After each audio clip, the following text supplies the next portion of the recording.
राधे राधे।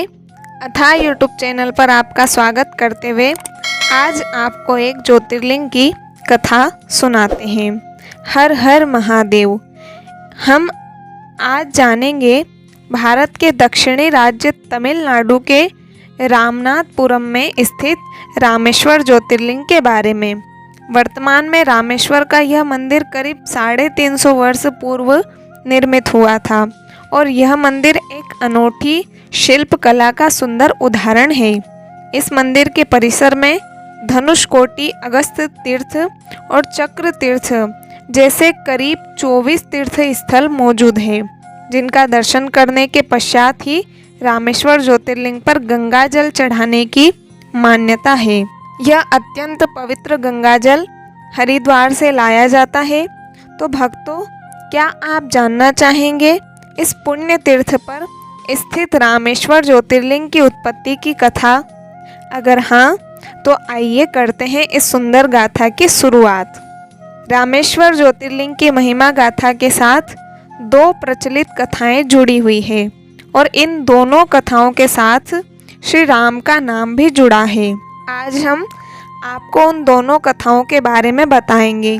शिव पुराण के कोटि रुद्र संहिता में वर्णित कथा के अनुसार जब दुराचारी रावण ने माता सीता का हरण कर लिया था और उन्हें लंका ले गए थे, तब अपनी भार्या को ढूंढते हुए श्री राम वानर राज सुग्रीव की सेना के साथ रामेश्वर के तट पर पहुँचे। कुछ समय पश्चात अचानक से प्रभु श्री राम को प्यास लगी और वानरों ने यह देखते ही प्रभु के लिए मीठा जल का प्रबंध किया।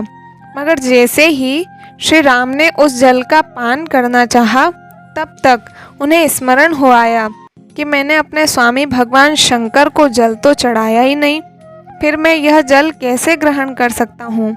यह ख्याल आते ही उन्होंने उस जल को पान नहीं किया। वहीं जल रख देने के पश्चात रघुनंदन ने महादेव का पार्थिव पूजन करने के लिए बड़े प्रेम से उनका आवाहन करते हुए सभी उपचारों को विधि पूर्वक संपन्न किया। शिव शंभु के दिव्य स्तोत्रों को निष्ठा भाव से उच्चारित करने के बाद प्रभु श्री राम ने भक्ति भाव से उन्हें प्रणाम ज्ञापन कर उनसे प्रार्थना की। श्री राम ने कहा, हे महेश्वर, कृपया आप मेरी सहायता करें। आपके सहयोग व कृपा के बिना मेरे उद्देश्य को पूरा करना अत्यंत कठिन है। यद्यपि मुझे ज्ञात है कि लंकापति रावण भी आपका परम भक्त है, परंतु वह दुराचारी और अहंकारी भी है। परंतु स्वामी, मैं तो आपका दास हूँ, मुझ पर कृपा करें। उनके इस आचरण और भक्ति को देख भोले भंडारी अत्यंत हर्षित हुए और माता पार्वती के साथ स्वयं वहाँ प्रकट हुए। उन्होंने श्री राम को आशीष देते हुए कहा, हे रघुनंदन, आपकी विजय हो। जिस उद्देश्य से आप अपनी सेना के साथ आगे बढ़ रहे हैं, आपका वह उद्देश्य अवश्य सफल होगा।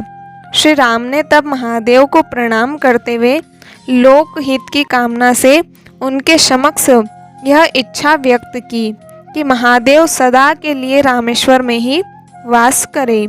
तब महादेव ने उनकी इच्छा का मान रखते हुए उसी स्थान पर ज्योतिर्लिंग स्वरूप में स्थापित होने का निर्णय लिया और रामेश्वरम के नाम से पूजे जाने लगे।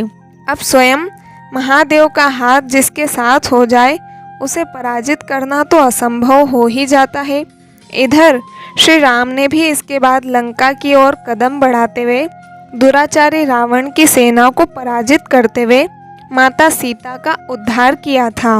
वैसे कई प्रचलित कथाओं के अनुसार रघुनंदन ने महादेव की यह आराधना लंका से विजयी होकर लौटने के मार्ग में की थी।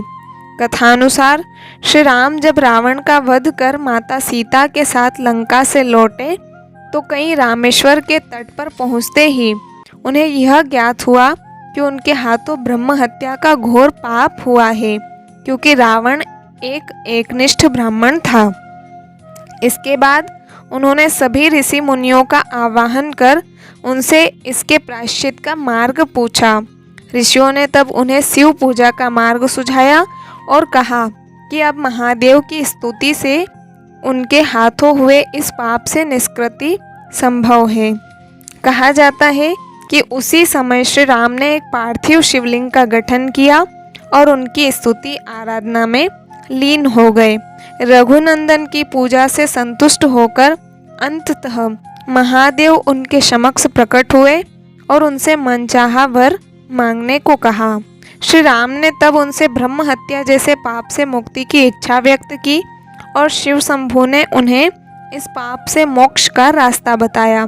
अत्यंत आप्लुत श्री राम ने तब महादेव से कहा, देवेश्वर, कृपया आप जन कल्याण के उद्देश्य की पूर्ति के लिए सदा के लिए यहाँ वास करने की कृपा करें। इसके बाद भगवान शिव एक दिव्य ज्योतिर्लिंग के रूप में वहाँ स्थापित हो गए और उन्हें रामेश्वर ज्योतिर्लिंग के नाम से जाना जाने लगा। भगवान रामेश्वर सदा भोग और मोक्ष प्रदान करने वाले तथा भक्तों की इच्छा पूर्ण करने वाले माने जाते हैं। ऐसी मान्यता है कि जो भी दिव्य गंगा जल से रामेश्वर शिव को भक्ति पूर्वक स्नान कराता है वह जीवन की कठिनाइयों से मुक्त हो ही जाता है। इस प्रकार हमने रामेश्वर ज्योतिर्लिंग के बारे में जानकारी प्राप्त करी। यदि आपको अच्छी लगी हो तो लाइक, शेयर और कमेंट करके चैनल को सब्सक्राइब ज़रूर कीजिएगा। मिलते हैं अगले वीडियो के साथ में, तब तक के लिए सभी को राधे राधे।